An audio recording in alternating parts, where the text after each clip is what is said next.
Hello friends, welcome back Siddharbag channel நண்பர்களே. இன்றைக்கி இந்த வீடியோவில் பார்த்தீங்கன்னு வச்சுக்கோங்களேன், மிக மிக முக்கியமான ஒரு ஜோதிட தாள்களை தான் இப்போ இந்த வீடியோவில் அதிரடியாக பார்க்க போகிறோம். ஆக்சுவலி நவம்பர் மாதம் 30ஆம் தேதி மிகவும் முக்கியமான நாளுங்க.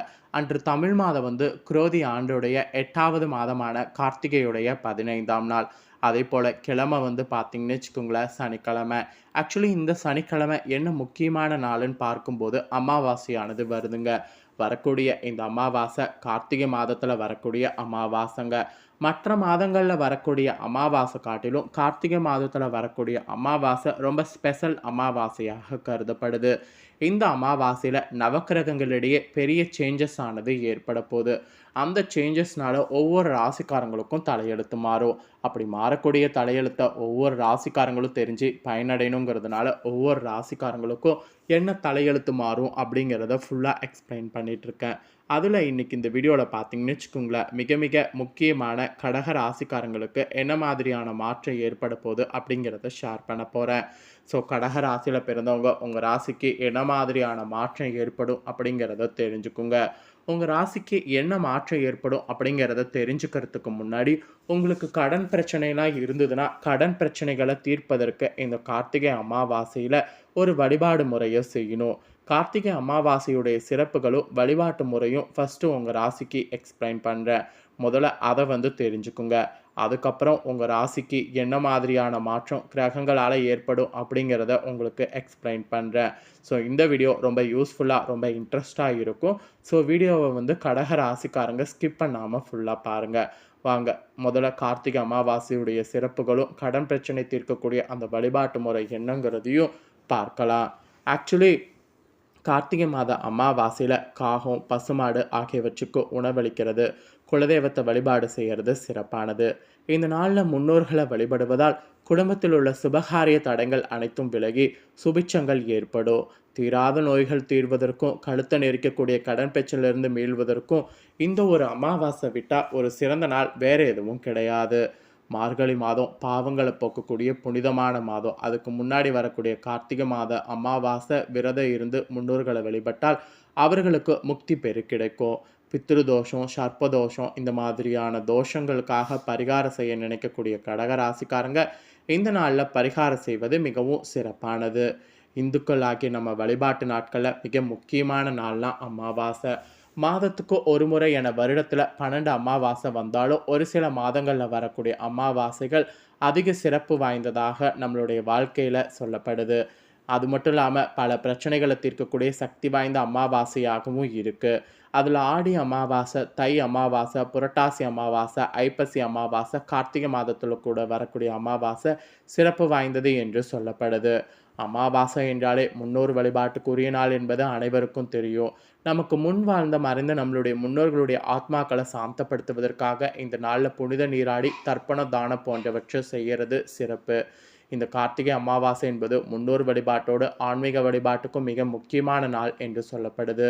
கார்த்திகை மாத பௌர்ணமி எப்படி சிறப்பு மிக்கதோ அதே போல் கார்த்திகை அமாவாசையும் வழிபாட்டுக்குரிய மிக முக்கியமான நாள். அதுவும் நிதி தொடர்பான பிரச்சனையில் சிக்கியிருக்கிறவங்களுக்கு இது முக்கியமான நாள் என்று சொல்லப்படுது. கார்த்திகை அமாவாசையை பௌமதி அமாவாசை என்றும் குறிப்பிடுவதுண்டு.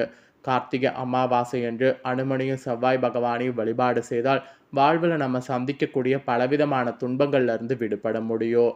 கார்த்திகை அமாவாசை நாள் என்பது தேவர்களுடைய தலைவனான இந்திரன், சூரிய பகவான், அனுமான், முன்னோர்கள் ஆகியோர் வழிபட ஏற்ற நாள். இந்த நாளில் அனுமனை வழிபட்டால் எப்படிப்பட்ட கடன் பிரச்சனையிலிருந்து விடுபடுவதற்கு வழி கிடைக்கும். அதே போல் ஜாதகத்தில் மாங்கல்ய தோஷம் இருந்தாலும் அது நீங்கிவிடும். அதிக கடன் பிரச்சனையால் சிக்கி தவிக்கிறவங்க இந்த நாளில் அனுமான் வழிபாட்டினை முறையாக மேற்கொண்டாவே உங்கள் ராசிக்கு கைமேல் பலன் கிடைக்கும். அது மட்டும் இல்லாமல் கார்த்திகை அமாவாசை நாளில் தான் லக்ஷ்மி தேவி பூமிக்கு வருகை தருவதாக ஐதீகம். இந்த நாளில் லக்ஷ்மி தேவி பார்க்கடலிருந்து அவதரித்ததாக புராணங்களில் சொல்லப்படுது. இந்த நாளில் இரவு முழுவதும் கண் விழித்து மறுநாள் அதிகாலையில் புனித நீராடி பூஜைகள் பஜனைகள் செய்து வழிபட வேண்டும். விரதம் இருந்து தானங்கள்லாம் பார்த்தீங்கன்னு வச்சுக்கோங்களேன் வழங்கி லக்ஷ்மி தேவியை வழிபாடு செய்யணும். இது செய்தால் செல்வ வளமும் மகிழ்ச்சியும் நிறைந்த வாழ்க்கை நமக்கு கிடைக்கும். நம்மால் முடிந்த பணம், உணவு, உடை என இல்லாதவர்களுக்கு தானமாக இந்த நாளில் கொடுப்பது மிக உயர்ந்த பலனை பார்த்தீங்கன்னு வச்சுக்கோங்களேன் அனைவர்களுக்கும் கிடைக்க செய்யும். இந்த ஆண்டு கார்த்திகை அமாவாசையானது நவம்பர் 30ஆம் தேதி வருது. அதுவும் நவம்பர் 30ஆம் தேதி சனிக்கிழமை வருது. கரெக்ட்டா காலையிலே தொடங்கி இரவு வரைக்குமே ஃபுல்லா இருக்கு. அதனால அமாவாசை நாம வழிபாடு எல்லாமே வந்து சனிக்கிழமையே வந்து செய்யலாம். ஸோ இந்த நாள்ல புனித நதிகள், கடல், குளம் ஆகியவற்றில புனித நீராடுவது கண்டிப்பா வேண்டும். இந்த ஆண்டு கூடுதல் சிறப்பே சனிக்கிழமை வர்றதுனால. சனி பகவானுக்குரிய சனிக்கிழமையில கார்த்திகை அமாவாசை வருது. இதனால கடன் பிரச்சனை, நிலப்பிரச்சனை, சொத்து பிரச்சனை, வீடு வாங்க, சொத்து வாங்க யோகத்த தரக்கூடிய சனி பகவான், நீங்க கண்டிப்பா இந்த நாள்ல வழிபாடு செய்யும்போது, அவர் அருளால உங்களுக்கு எல்லா யோகமும் பார்த்தீங்கன்னு வச்சுக்கோங்களேன் அமையும். அதாவது அவருடைய அருளால் வீடு, மனை யோகம் உங்களுக்கு அமையும். அப்புறம் அனுமன் வந்து மார்கழி மாத மூல நட்சத்திரத்தில அமாவாசையின் போது அவதரித்தார். அதுக்கு முன்னாடி வரக்கூடிய இந்த கார்த்திகை அமாவாசை அன்று அனுமனுக்கு செந்தூரம், வெண்ணெய் சாத்தி, வடமாலை வந்து அணிவித்து வழிபாடு செய்யலாம்.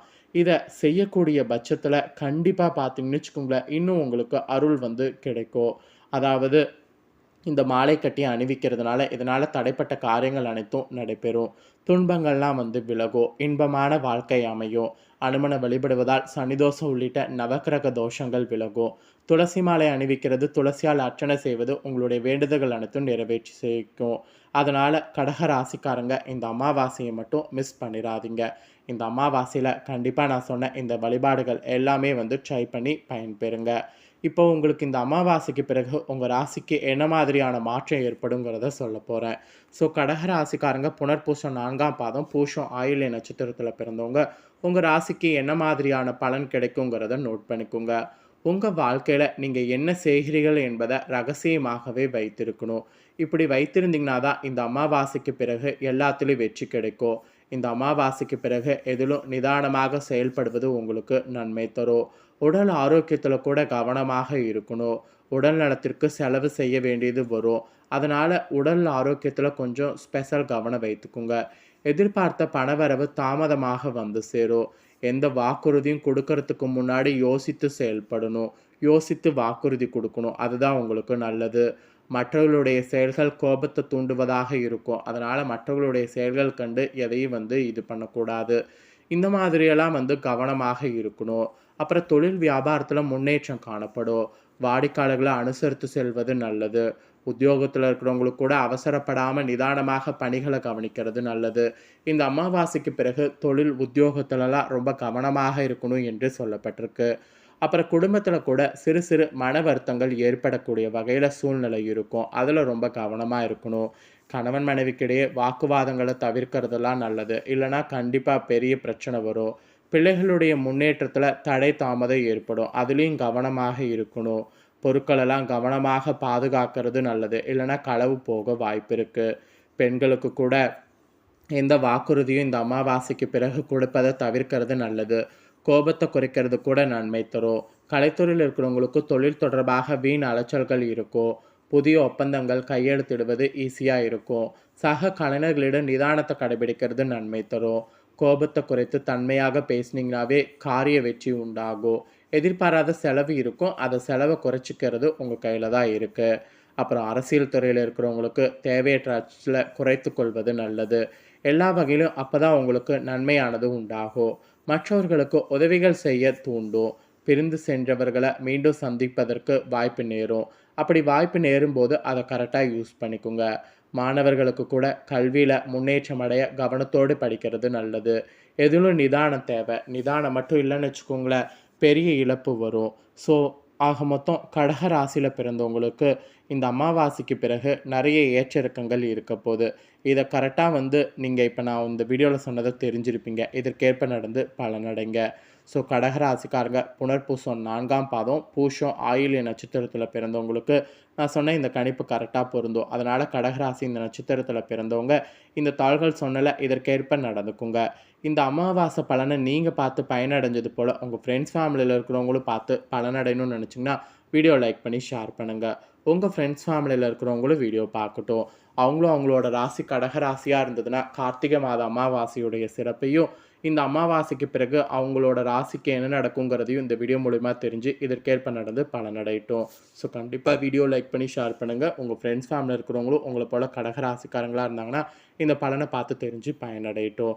மேலும் இதே போல் புதிய அப்டேட்டான நிறைய வீடியோ நம்ம சேனலில் போடப்படும். அதை எல்லாத்தையுமே உடனுக்குடனே தெரிந்து கொள்ள மறக்காமல் நம்ம சேனலை சப்ஸ்கிரைப் பண்ணுங்கள். கூட பெல் பண்ண ப்ரெஸ் பண்ணுங்கள். அப்போ தான் நான் போடுற வீடியோலாம் உடனுக்குடனே தெரிஞ்சுக்க முடியும். மறக்காமல் பண்ணுங்கள்.